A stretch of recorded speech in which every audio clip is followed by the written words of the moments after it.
성경 본문은 다 아는 소돔과 고모라 멸망 직전에 하나님의 천사 세 사람이 나타납니다. 아브라함의 집에 장막에 오셔. 집이 아니고 장막의 앞을 지나서 숲을 가까이로 가시는 분을 부지런히 쫓아가서 아브라함이 모시고 와서 발을 씻겨드리고 또 떡을 굽고 소를 잡아서 잘 대접을 하고 쉬고 가게 하십시오. 이렇게 이제 그분들을 모시고 들어가서 쉬면서 이제 아들을 낳을 거를 말씀해 주십니다. 우리 교회에 아마 90세 된 권사님이 계신가요? 네, 우리 90세 한번 손들어 봐주세요. 네, 권사님 저기 계시구나. 우리 권사님에게 이제 돌아오는 1년 후에 아기 나가지고 젖 먹일 거예요.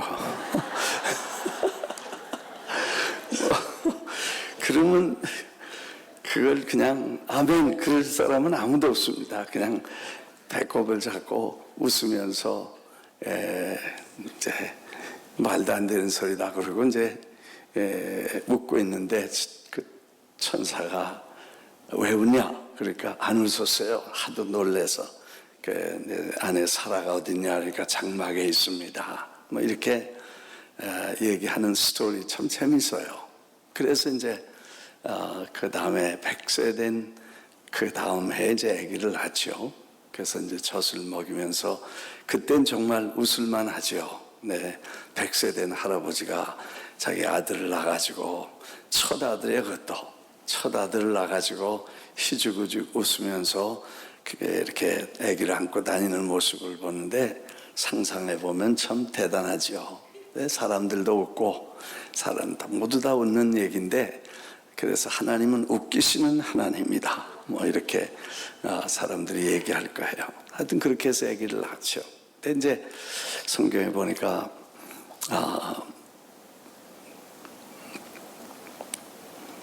아브라함은 삼형제 아들만 삼형제가 있는데 아브라함이 삼형제고 근데 데라라는 아버지가 있는데 아버지 밑에 아브라함이 있고 나홀이 있고 하란이 있어서 삼형제가 있는데 그 삼형제 중에 막내가 하란입니다. 그래서 하란이 롯을 낳고 그 아버지는 일찍 갈대아 우르에서 이분들이 이주를 하기 전에 이민 가기 전에 거기서 죽습니다. 그래서 그 롯을 불쌍히 여기고 아브라함이 조카 롯을 데리고 그 다음에 이제 이민을 떠나죠. 그 하란에 머물렀다가 가나안 땅으로 옮겨갈 때 같이 가고 그래서 그 삼촌과 조카의 얘기가 꽤 오래 여러 장을 성경은 할애합니다. 그 중에 이제 뭐 여기저기 사건이 있었지만 결국 이제 두 사람이 다 정착을 하고 삼촌과 조카가 같이 살다 보니까 이제 집이 또 따로 가족이 결국 따로 됐어요. 친자식하고 또 사촌하고는 다르지요. 조카하고는. 그래서 두 사람이 이제 있으면서 네 건 내 거 내 건 내 거 이렇게 하다가 보니까 갈등도 생기고 문제가 생기니까 아브라함이 한번 불러서 야 이거 우리가 같이 있는 게 복잡하니까 네가 네 살림 차리려면 나가봐라. 내가 좌하면 내가 우하고 내가 우하면 내가 좌할 텐데 내가 먼저 선택을 해라. 그래서 롯이 동쪽 아주 평지 기름지고 도시 가깝고 그리고 곡창지대이고 뭐 이렇게 좀 보기가 좋고 애굽 땅같이 기름져 보이는 땅을 선택을 하죠. 그래서 아브라함은 거기 그냥 척박한 땅에 머물고 롯은 아주 기름진 평화로운 땅 육지가 있는 평범한 플랫한 땅을 선택합니다. 그래서 점점 동쪽으로 가다가 소돔이라는 도시와 인접된 고무라 지역에 살게 됩니다. 하여튼 그렇게 해서 정착을 하게 되는데, 사람은 사는 지역이 어디냐, 또 어떤 환경에서 사느냐 굉장히 중요한가 봐요. 이때부터 두 사람은 전혀 다른 라이프 스타일, 그리고 전혀 다른 생활 환경과 주거 환경에 살게 됩니다. 원래 아브라함은 처음 이주를 할 때 하나님의 약속과 언약을 받으면서 천막에 살기를 결심합니다. 가나안 땅이라는 땅을 하나님이 약속해 주셨지만 그 땅은 결국 영원하지 않고 그 땅에 사는 자신도 영원하지 않다는 것을 알기 때문에 더 나은 고향, 본향을 생각하면서 거기 부르실 때 걸리적거린다고 생각하고 땅에 정둘까봐, 마음 빼앗길까봐 천막을 치기로 결정을 합니다. 그래서 아브라함도 이삭도 야곱도 잘 414 교육을 시켜서 절대로 우리는 약속이 가야 될 집이 있고 돌아갈 고향이 있기 때문에 우리는 이 땅에서 벽돌을 짓고 개와 지붕하고 이런 집을 짓지 말고 그냥 천막 살다가 내 때 부르심을 받으면 가고, 내 때 부르심을 받으면 툭툭 털고 가고, 내 때 부르심을 받아도 미련 없이 떠나자. 그렇게 교육을 시켜가면서 232년 동안을 아주 네트로, 전체는 300년이 이 3대에 계산해 보니까 307년이 됐는데, 그 307년을 살 동안에 겹친 거를 빼니까 232년이 네트로 살았어. 그 동안에 한 번도 터 있는 집을 짓지 않고 천막을 치고 여기서 저리로 저기서 저리로 이주를 했던 그런 기록을 성경에서 봅니다. 아무튼 그렇게 천막에 사는 저에게 한 번은 롯이 문제가 돼서 그 메소포타미아의 연합군과 전쟁이 일어나서 그 롯이 사는 소돔에 몽땅 다 사람들이 쫓겨가고 롯의 가족도 붙잡혀 가서 318명의 집에서 기르는 군사를 데려가서 겨우 건져 오게 됩니다. 하여튼 이런 수많은 사건들이 있었는데 어느 날 그 도시 전체에 문제가 되게 됩니다. 하나님께서 그 도시를 엎으실 결심을 하고 현장 답사를, 이 아브라함 때는 세 분이 오셨는데 이 소돔 갈 때는 두 사람의 천사가 있습니다. 한 분은 아마 예수님이든지 성경에는 하나님이라 그러지만 하나님이 오셔서 직접 말씀을 하셨든지, 그리고 가시고 두 천사가 소돔을 현장 방문하러 갑니다. 가서 가기 전에 아브라함에게 잘 먹었으니까 밥값 해야 되겠지 않아요? 내가 어떻게 아무 소리 안 하고 절로 가겠냐? 아브라함에게 내가 가서 뭐 할란다는 얘기를 해서 저기 가서 알아보고 저거를 엎어버리겠다. 그렇게 하니까 저만큼 가는 천사를 아브라함이 쫓아가서 그 다음에 얘기를 다시 겁니다. 거기 의인도 있고 악인도 있는데 악인을 엎는 거는 괜찮겠지만 의인하고 같이 멸망하는 것을 어떻게 보십니까?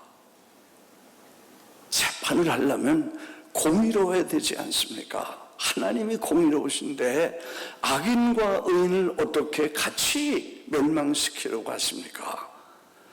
논리가 대단합니다. 하나님 justice 이렇게 막 대들면서 사정을 합니다. 의인 50명이 있으면 어떻게 하시겠습니까? 그래, 5인 50명 찾으면 내가 그냥 두마. 그러니까 또 걱정이 돼서 50명째 5명쯤 모자라면 어떻게 되겠어요? 45명. 그래서 오케이, 40명. 오케이, 30명. 거기까지 내려갈 때는 자신만만했어요. 40명, 30명, 20명. 딜이 심각해졌어요. 그래가지고 이건 정말 얻어맞을지도 모르잖아요. 잘못하다가 바로 화를 내면서 너도 같이 망할래? 그러면 어떻게 되겠어요? 조마조마하는데 10명까지 갔는데 오케이, 10명 찾으면 그냥 놔두겠다. 그래서 성으로 가시고 소돔으로 가시고 일로 오셨다. 이제 오늘 두 가지. 하나는 그 10명이라는 그 의인 10명과 또 그 도시 소돔이라는 도시의 특성. 왜 그러면 그 성에 니느웨의 성도 하나님이 구원시켜 주셨는데 왜 그 불덩어리가 유황불이 내려서 그거를 완전히 아예 흔적을 없앨 만큼 그렇게 멸망을 시켰을까 하는 얘기들을 오늘 주제로 말씀드리려고 합니다.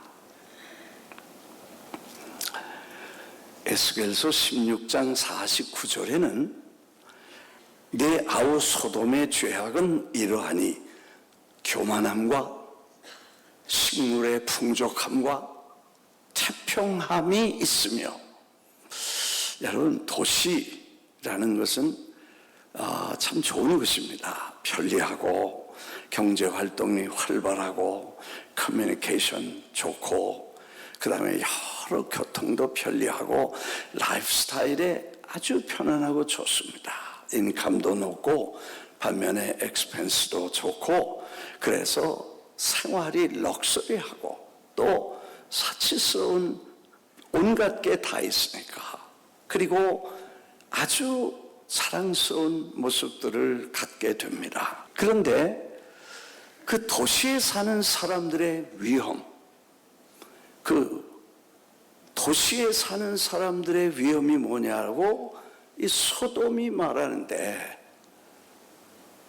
교만함과 먹을 게 풍족하고 모든 게 다 태평해서 루즈되고 방심하고 여유롭고 부족한 것이 없다는 안일함과 풍만한 필링에 쌓이게 된다는 것입니다.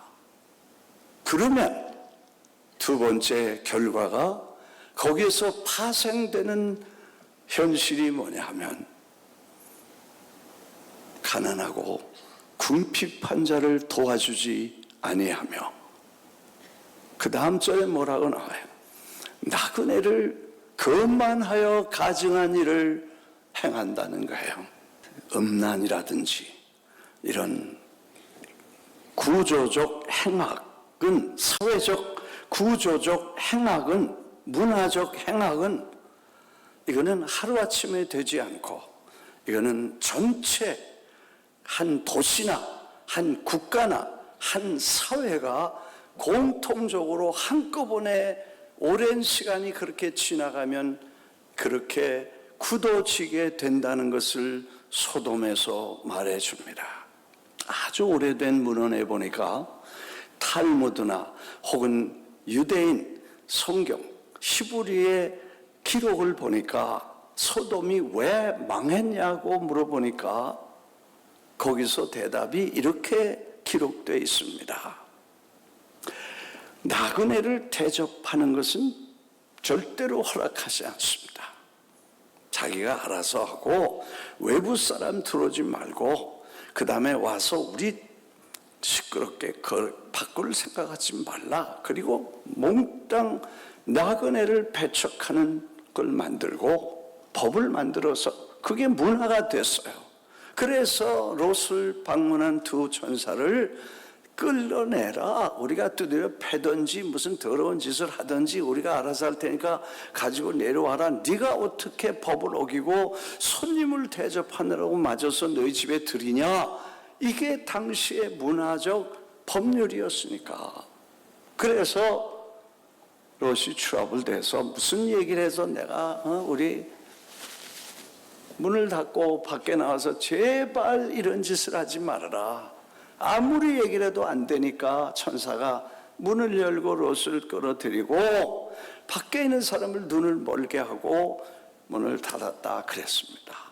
그러니까 그 정도로 사회가 악해지고 집단적인 그리고 구조적인 악을 만들어서 그게 당연한 줄 알고 그렇게 해야 그 사회에서 똑바로 자라는 줄 아는 무시무시한 집단적 악행이 이루어졌다는 것입니다.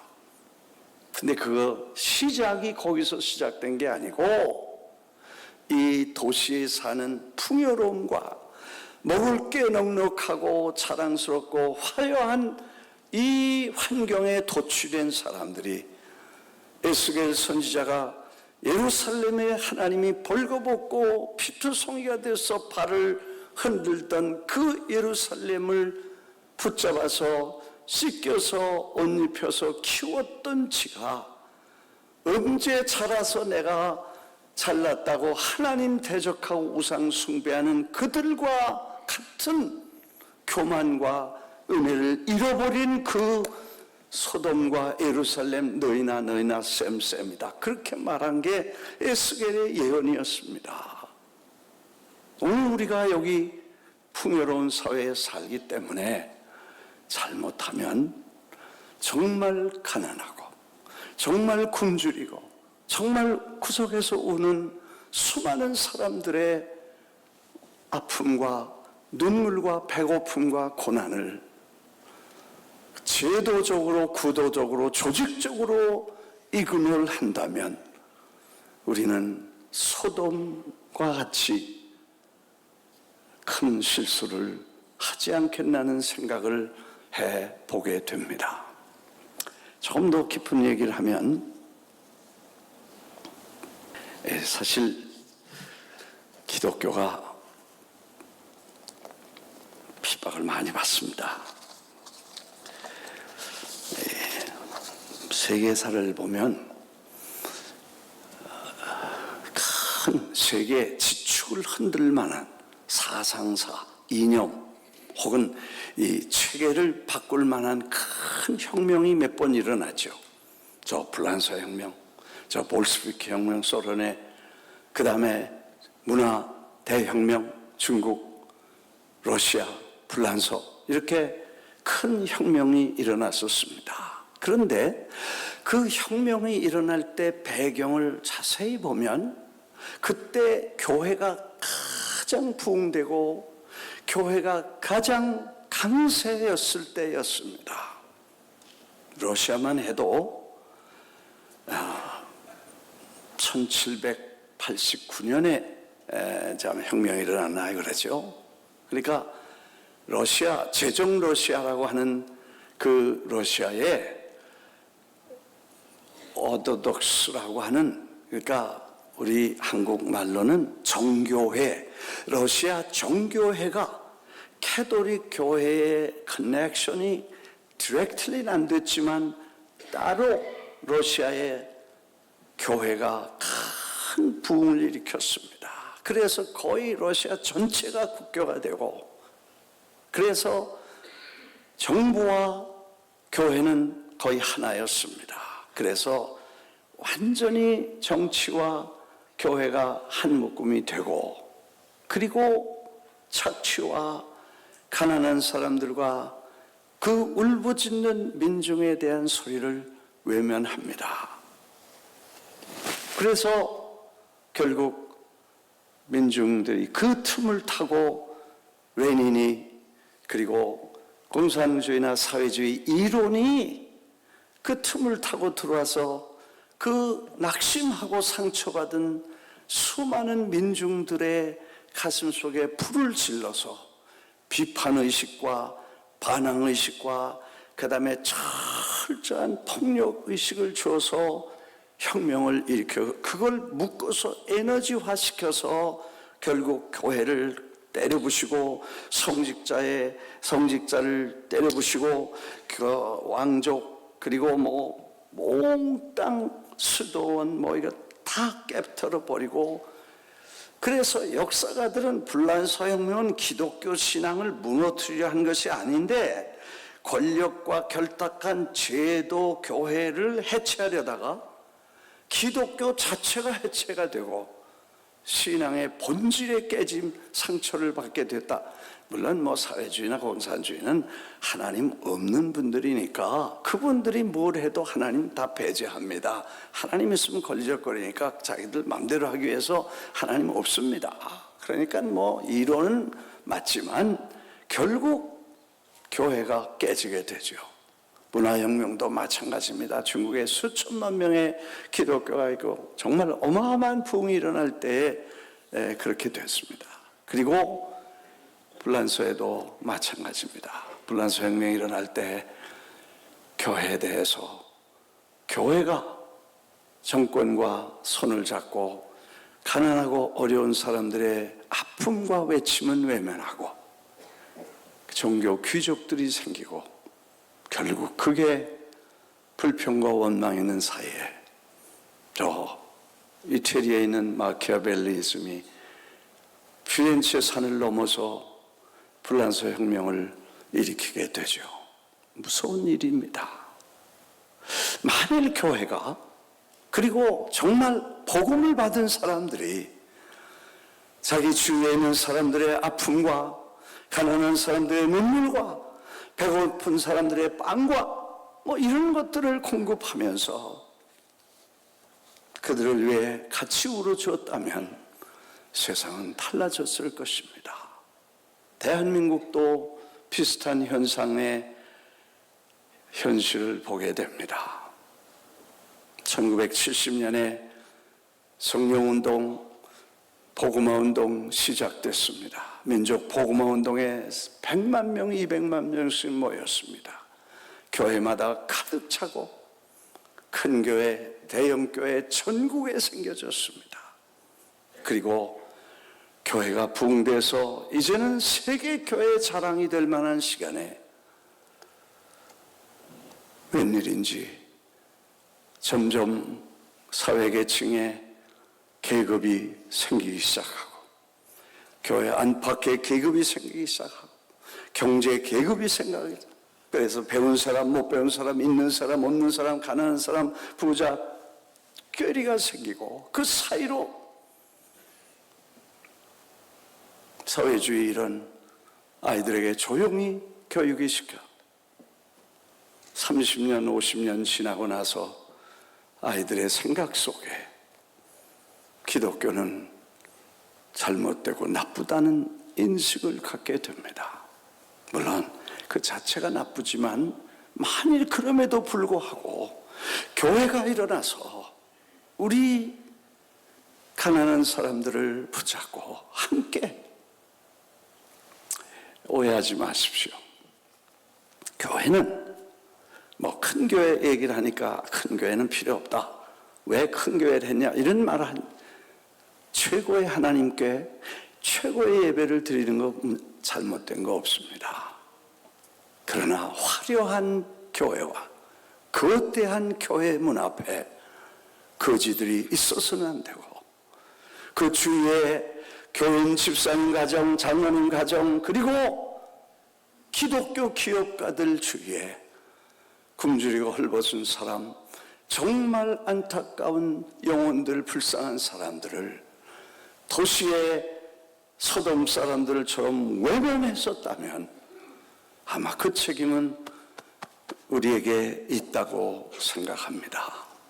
너무 깊이 들어간 것 같습니다. 아멘 안 하는 거 보니까 충격을 받았나 봐. 제가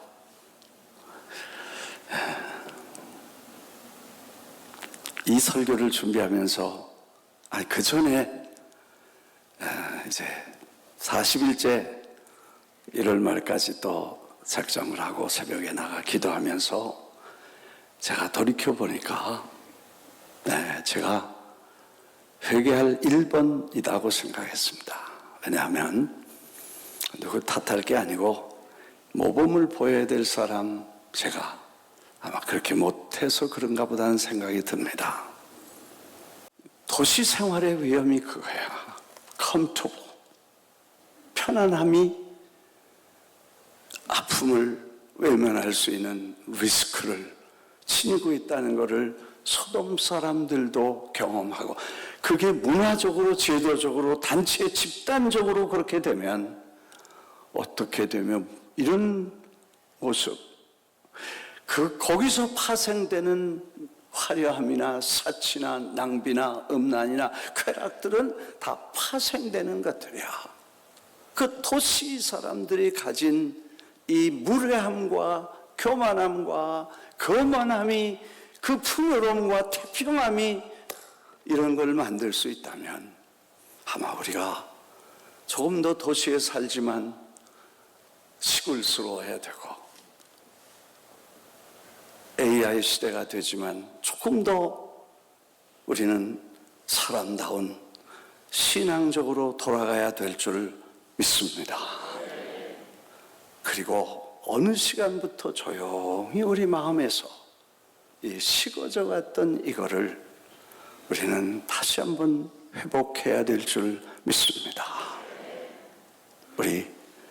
제가 요즘 허 목사님, 담임 목사님과 우리 장로님들, 은퇴하신 장로님들 내가 요즘 보니까 아직 그 가슴에 불이 그냥 있는데 이 불을 끄지 않도록 선교에 동원하자. 허 목사님 좋아하셨어.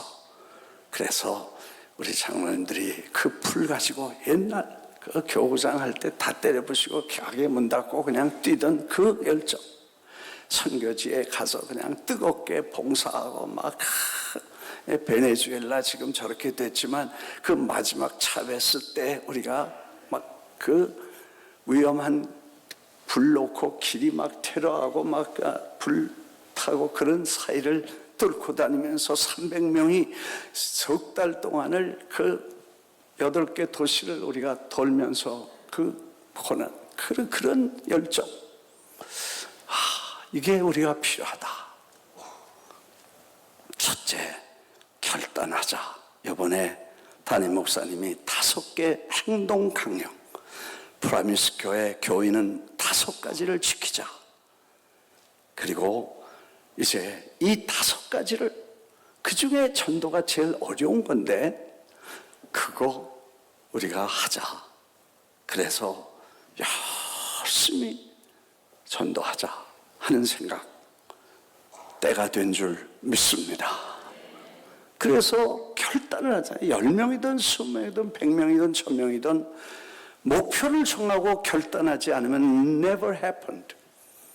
나는 우리 교회에 적어도 정예부대 1000명이, 이 의인 10명만 있으면, 이 도시가 살아난다고 생각하면, 이 도시가 멸망하지 않는 10명이 있다면, 그 10명을 내가 주님께로 인도할 수 있다면,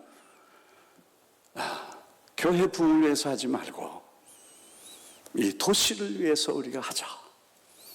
우리 가족, 우리 친구, 우리 한국 사람, 미국 사람 해서 내가 금년이 가기 전에 10명을 결정하겠다. 결정하세요. 아멘 안 하는 거 보래. 아멘. 나는 결단하는 게. 두 번째는 그분들이 기도를 열심히, 차갑선 목사님 그런 말씀하셨어. 그렇게 전도를 그냥 손만 대면 들어와서 여의도 교회에서 1등 하려면 200명 갖고 내가 아마 1000명씩 했을지 몰라. 근데 그때 자기는 기도를, 새벽 기도, 철야 기도, 금식 기도, 기도를 많이 했다는 거야. 그냥 새벽에 와서 30분 기도, 주일 예배 와서 3분 기도, 집에서 10분 기도 가지고 안 되고, 이제는 금요일 날 와서도 철회하기도 하고 기도하고 새벽에 나와 기도하고 기도하는 용사들이 기도할 때 성령의 역사에서 마치 자석이 쇠붙이를 끌고 오듯이 영혼이 끌려오고 휘어져서 떨어지게 된 영혼들이 주님께로 나올 수 있도록 기도하시기를 주의 이름으로 축원합니다.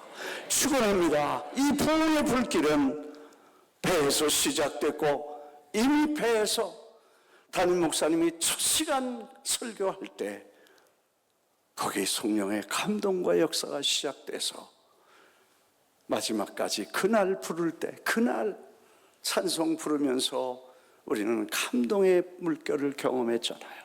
거기서 시작된 이 소중한 이 물결, 은혜의 물결, 이거를 식히지 않게 되시기를 주의 이름으로 축원합니다.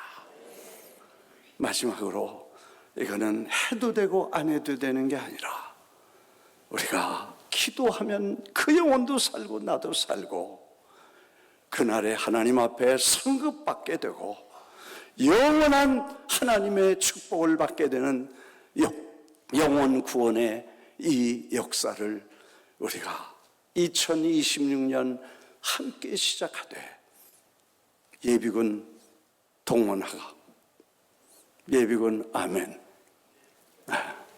다시 하겠습니다. 우리 장로 은퇴하신 장로님, 안수 입사님 다 어른들 다 권사님 다 아멘. 더 크게 더 크게 더 크게 할렐루야 아멘. 여러분들이 그 불을 끄면 이 도시가 망한다는 거 잊지 마시기를 바랍니다. 이 도시가 소돔과 고모라처럼 멸망하고 불바다가 되는 걸 보지 않도록 우리는 하나님이 의인으로 인정한 그리스도 예수를 믿고 구원받는 사람이 내 손으로 10명이라도 건져낼 수 있게 되기를 바랍니다.